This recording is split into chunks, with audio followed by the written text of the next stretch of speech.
The Treasury of GRACE. The story of Oluwafemi.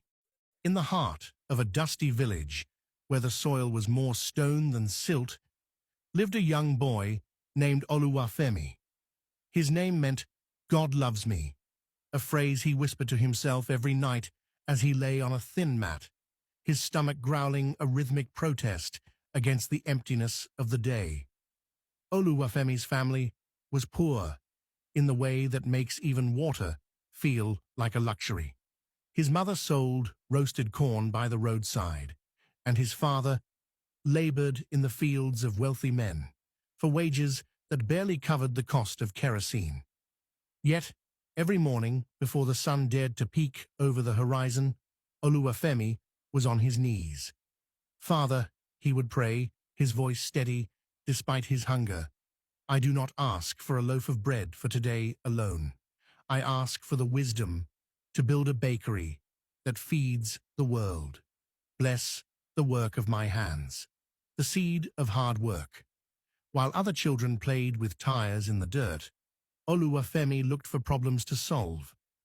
He noticed that the village farmers lost half their crops to rot because they couldn't get them to the city market fast enough. With no money, he started small.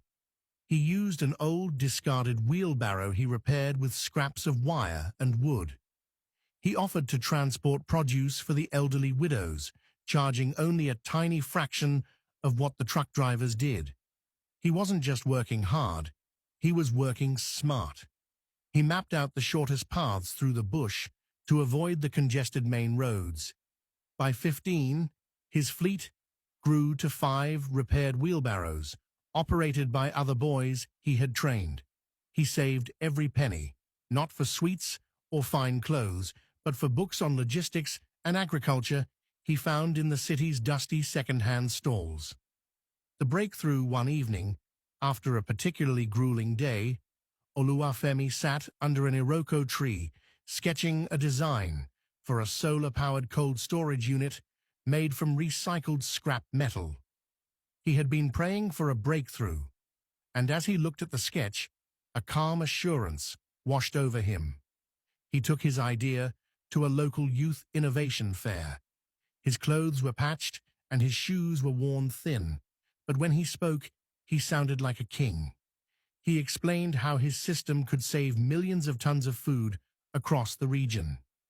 An investor, moved by the boy's brilliance and his unwavering faith, decided to fund a pilot project, from survival to abundance. The breakthrough wasn't an overnight miracle. It was the harvest of years of sweat and prayer.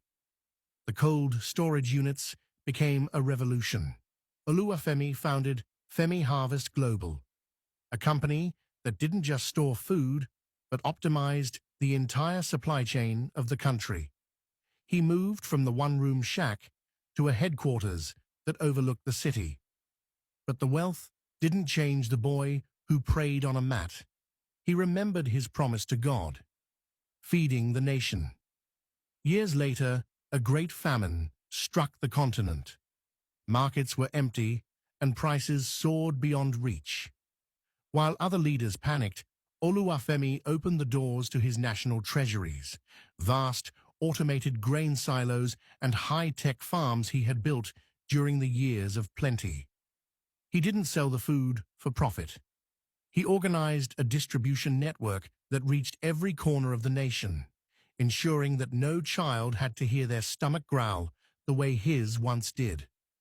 The boy who once struggled for a single meal had become the provider for millions.